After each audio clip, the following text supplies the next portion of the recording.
Олег Шанвар. Доброго вечора. Продовжуємо бой на телеканалі АТR. І поки чекаємо на з'єднання онлайнове з нашими гостями, хочу додати до наших новин, що загрози навколо України не зменшуються. Скоріше є ознаки того, що цю ескалацію Росія не збирається припиняти. Російський міністр іншоземних справ Сергій Лавров радить не основному персоналу дипмісії Російської Федерації в Україні на час покинути країну. Негативные последствия от всей этой истерики несет украинская экономика, украинский бюджет, как инвестиции бегут из Украины из-за всех этих вот всхлипываний и причитаний, когда эвакуируются сотрудники посольств, когда граждане англосаксонских стран призываются к тому, чтобы поскорее с Украины уехать. Мы уже, кстати, задумались сами, может быть, именно англосаксы что-то готовят, если они эвакуируют своих сотрудников. Мы тоже посмотрели на их действия и, наверное, тоже посоветуем не основному персоналу наших дипломатических учреждений на время уехать домой. Я не знаю, какие задумки у наших англосаксонских коллег. Это очень печально. Незважаючи на всі дипломатичні зусилля Заходу, ризик вторгнення Росії в Україну зростає в геометричній прогресії. От прямо так і каже про геометричну прогресію генеральний секретар НАТО Єнс Столтенберг в ефірі каналу CNN. Що ми точно бачимо, так це триваюче військове нарощування з усе більшою і більшою кількістю сил, військових госпіталів і логістикою. Тому час на запобігання зменшується, а ризик атаки зростає. Також ми бачимо загрозливу риторику від Росії, яка говорить, що якщо ми не погодимося на її вимоги, відбудеться те, що вони називають військово-технічними наслідками. І ми вже маємо історію використання Росією сили проти України. Якщо скласти усе це разом, можна говорити про існування небезпеки, але ми продовжуємо працювати над політичним вирішенням ситуації. І у нас ще на прямому зв'язку опозиційний політолог Андрій П'янтковський, який живе в Сполучених Штатах Америки. Він є постійним коментатором і наших ефірів. Добрий вечір. Добрый вечер, Осман. Добрый вечер, Андрей. Так как воспринять все происходящее? Дело в том, что, с одной стороны, если послушать Олафа Шольца, то есть такие обережные, осторожные, оптимистические такие ожидания, что все-таки войны удастся избежать. А тут Йенс Столтенберг говорит о рисках, которые растут в геометрической прогрессии, а Лавров советует основному составу тоже покинуть Украину. Что происходит? Да, вот последняя реплика Лаврова, она очень тревожна, конечно. В 1941 году советский персонал начал эвакуацию с Берлина уже 22 июня. Да. Вот. Ну, мне кажется, что как минимум какие-то провокации в духе гибридной войны неизбежны.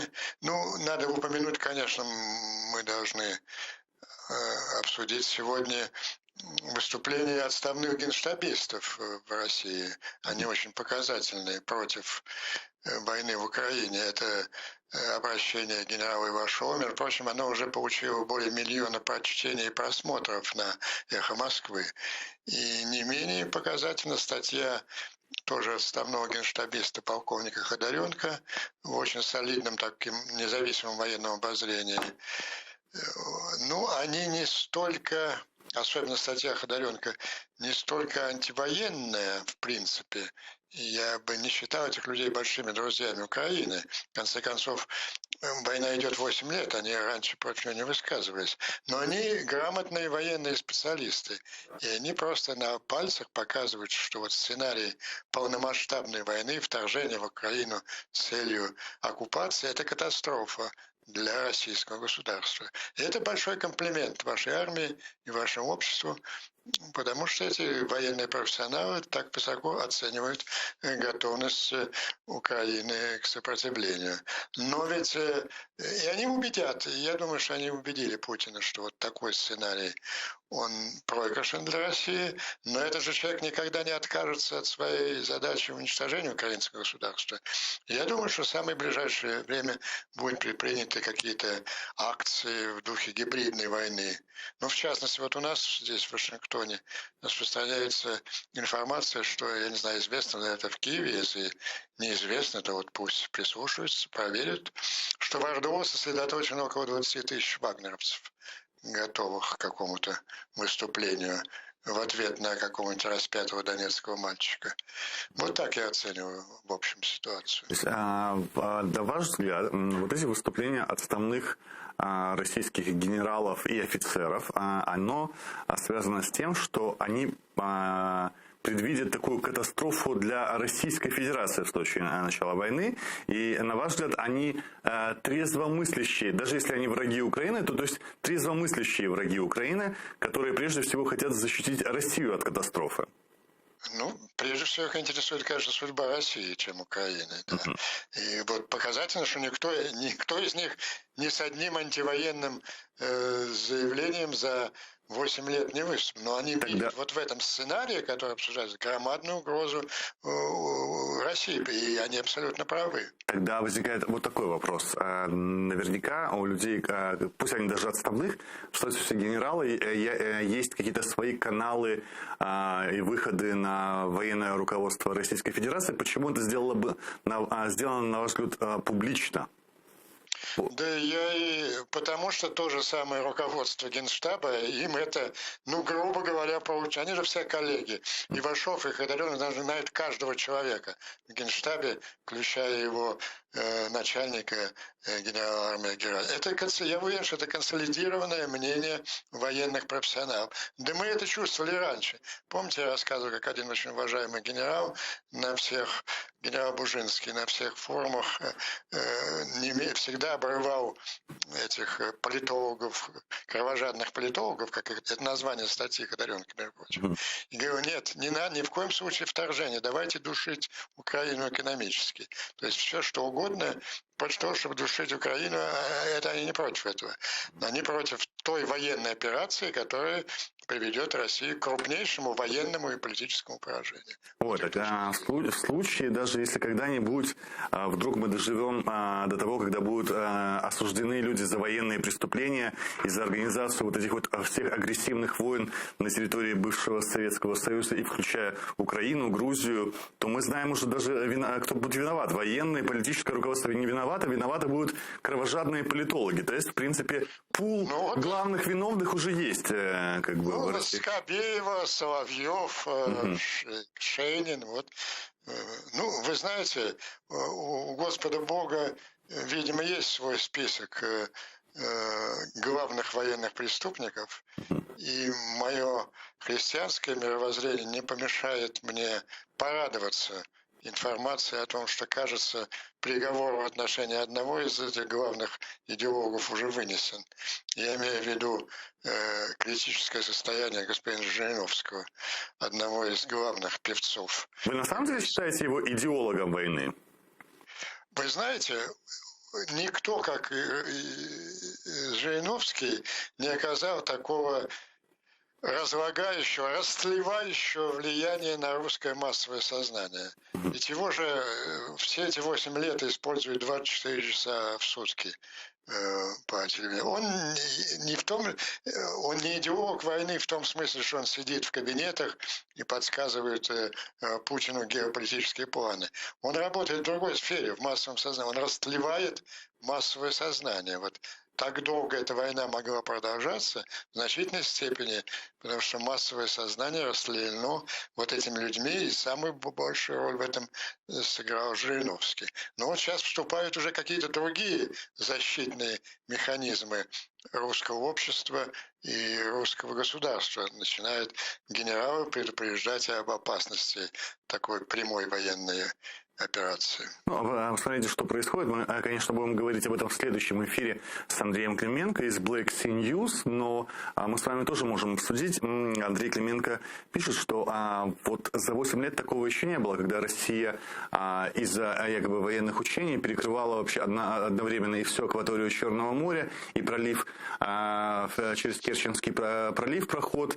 На неделю закрывается любое прохождение через Керченский пролив под видом этих учений, и Азовское море практически полностью оккупировано. Нет, То есть это акт войны, оккупация. Да, но для Запада же открытого войны посягательства на территории нет, и все эти вещи, как блокирование украинских портов на Черном море, вот мы видим на карте, что происходит, я говорю, в принципе, только теоретически можно себе представить прохождение из Одессы вдоль, так тихо-тихо, вдоль Румынии и Болгарии, как-то до Босфора можно проплыть. Все перекрыто.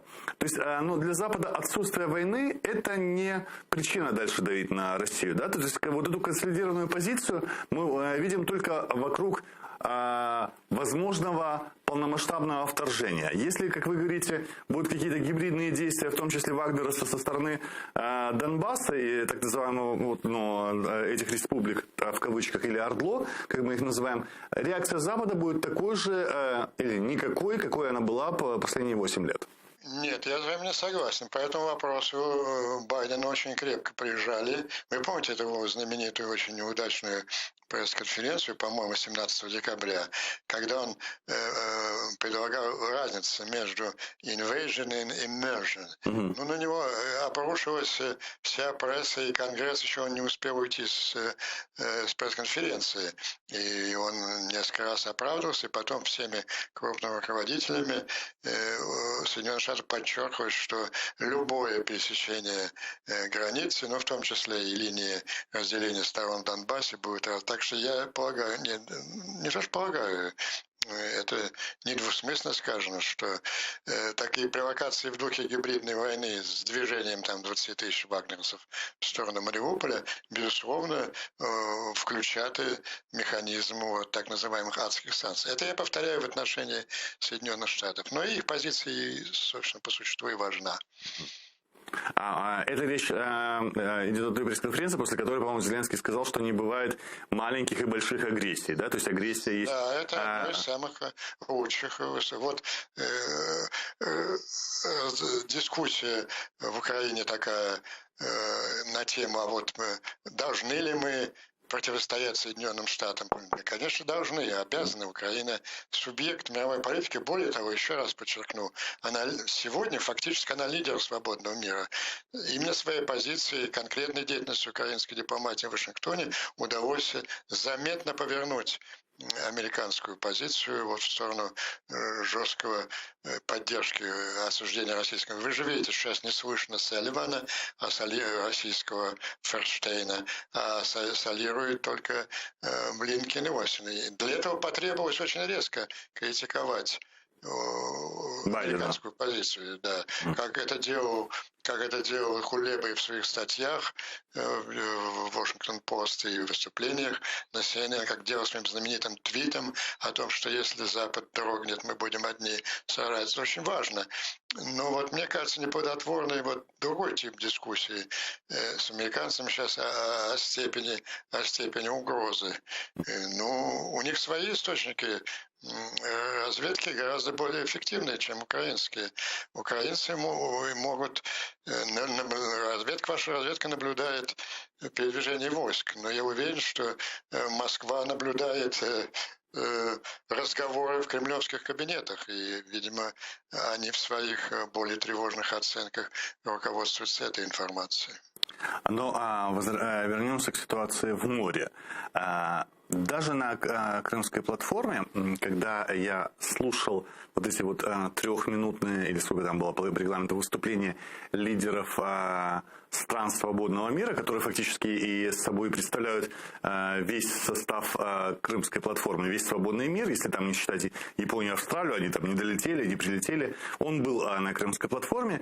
От нескольких лидеров, по-моему, даже от 7 лидеров звучало отдельно вопрос звучал о том, что вся эта ситуация с Крымом и оккупациями, она в том числе мешает свободному передвижению судов в морях, в торговле, то есть вполне понятные им экономические причины. И эти вполне понятные штуки Россия проводит и дальше с блокированием украинских портов. Есть ли у мира какие-то механизмы для того, чтобы разблокировать ситуацию в Черном море?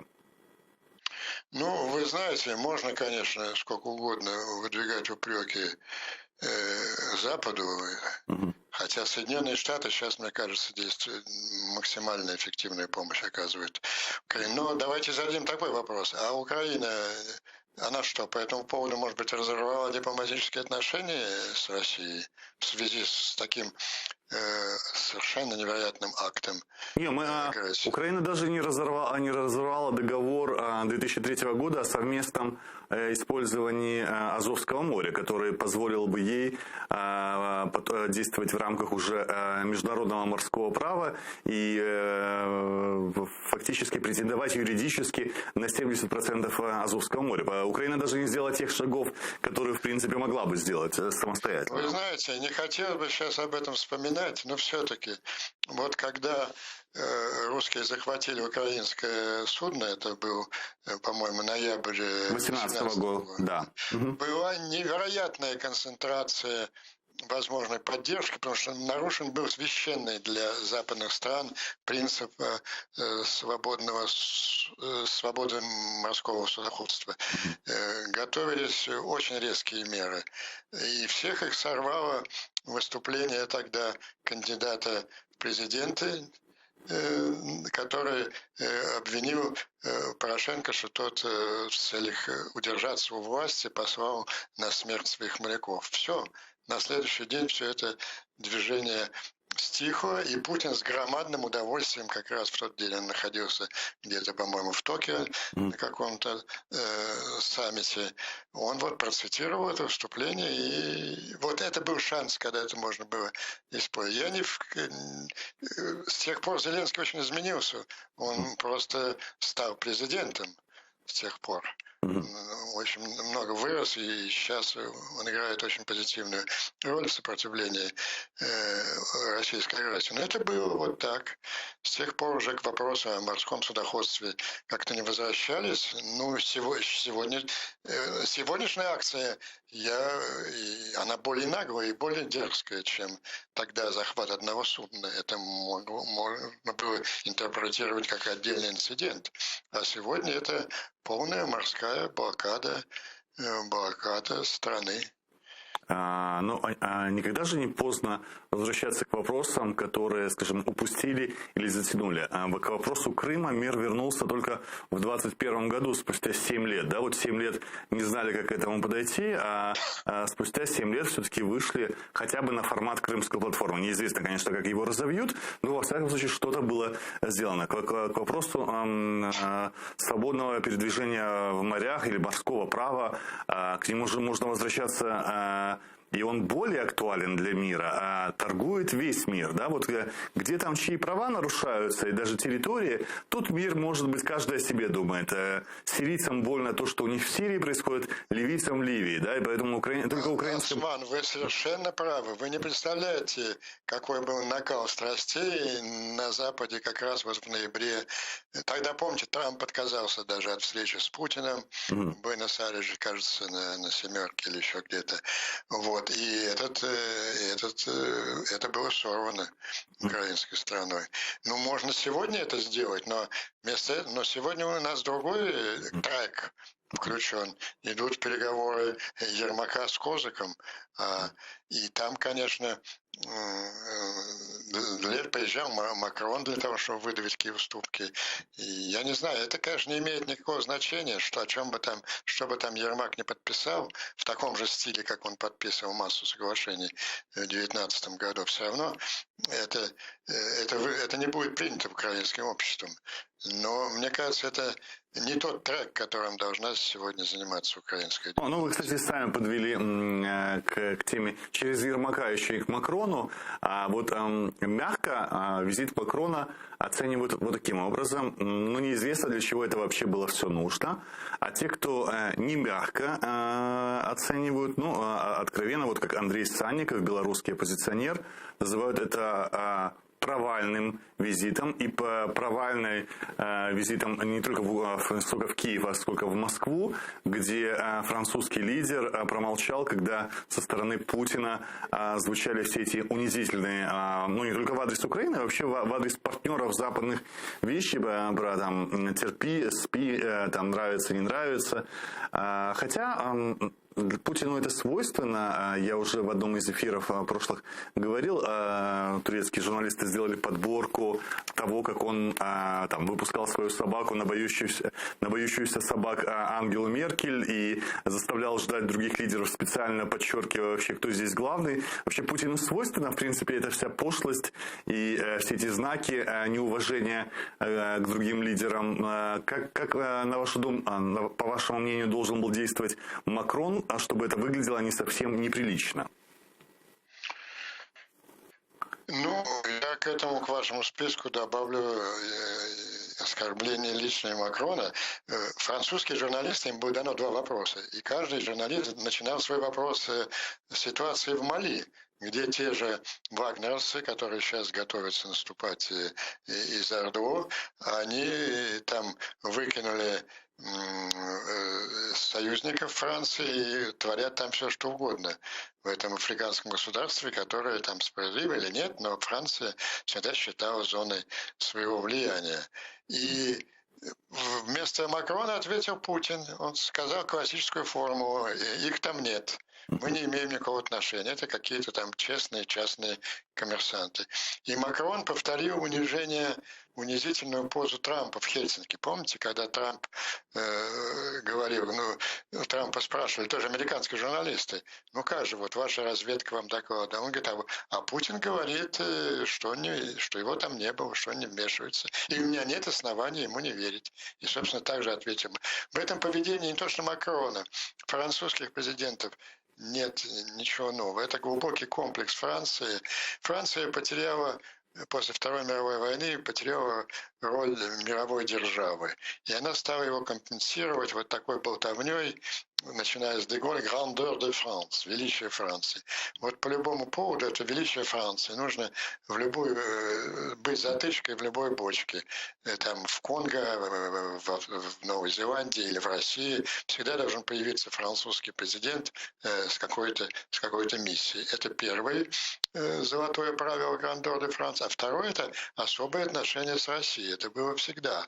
Эта благодарность была Деголя Сталину за то, что тот его включил в список победителей Второй мировой войны. Черчилль и Рузвельт категорически не хотели этого делать. И каждый французский президент бравирует своим противостоянием с Америкой по любому вопросу и особыми отношениями с Советским Союзом и Россией. Так что ничего нового, даже я бы не назвал его провальным, этот визит. Он выполнил свою ритуальную функцию французика из Парижа, помахивающий хвостиком в Кремле. Знаете, такой стереотип о Франции есть, и он достаточно украинскую кажущий расповсюдженный, то есть популярный, да, нет, не то ни слова, ладно, не буду подбирать, но если так углубляться как раз-таки по французскому региону, то, что называется франкофонской Африкой, Франция очень активно может использовать даже свои военные силы, когда это грозит ее интересам там, в нефтедобывающей отрасли, прежде всего в сырьевой. Да? Африка интересна своим сырьем для Франции. Франция активно использует свои войска вообще без всяких миротворческих каких-то риторик, и делать это может любой президент правого, левого толка. И вся это миротворчество, оно только почему-то у нас вот в этом восточном направлении, восточноевропейском ощущается. Если этот комплекс, то он исключительно перед Россией комплекс, и тогда комплекс же, обычно говорят о комплексе немецком, да, перед Россией. У Франции тогда это какая-то такая затянувшаяся благодарность за включение в пятерку. Вина в Франции, благодарность и активная работа КГБ и ее последнюю. Французский политический класс, как никакой другой, пронизан российской агентурой. А что касается, совершенно права, но им оставили маленький африканский загончик, в который до недавнего времени никто не влезал. А сейчас какие-то вагнеровцы влезли там и выкинули его практически из Мали. И он сидит здесь и, как бы сказал госпожа Симонян, сопли жует перед Путиным. Что касается завершения Германии, просто обсуждаем с вами вообще поведение коллективного Запада. Шольц вызывает у вас более оптимистичные ожидания как канцлер, как лидер Германии? У меня большие ожидания вызывала Анна Елена Бербок, но как-то она оказалась очень дисциплинированной девушкой, в смысле дисциплины ее кабинета. Ну и понятно, что там коалиция 3 партий, у каждой своя позиция. Ну, опять же, Германия, Франция, вот в той борьбе, в которой лидером свободного мира является Украина, можно забыть об этих субстанциях. Речь идет не о том, что вот давайте только например, смотрите, есть страны Запада, которые проявили себя очень четко на стороне Украины. Это 2 члена НАТО, Великобритания, Турция, Польша. Вот эти 3 страны. То есть НАТО как цельный институт, он не действует, и он, собственно, вам не важен, вас же и не приняли туда, вы же не являетесь членом НАТО. Еще раз повторю, это колоссальное лицемерие. И вот тут причина путается со следствием. Вот. Все они, тот же Байден говорит, ну да, мы не можем посылать, мы не будем посылать солдат в Украину, потому что Украина не является членом НАТО. Так вот, она не является членом НАТО именно потому, вы ее не приняли потому, что вы боитесь посылать туда солдат. Вы приняли Северную Македонию, Албанию. Они, видите ли, удовлетворяют, наверное, тем критериям, которые Украина делает, потому что туда никогда русские, как бы, надеюсь, не дойдут. А может, еще дойдут. По последним требованиям там ультиматума, наверное, и до Северной Македонии дойдут. Вот. Поэтому надо ориентироваться не НАТО, сейчас уже не шашечки, а ехать надо.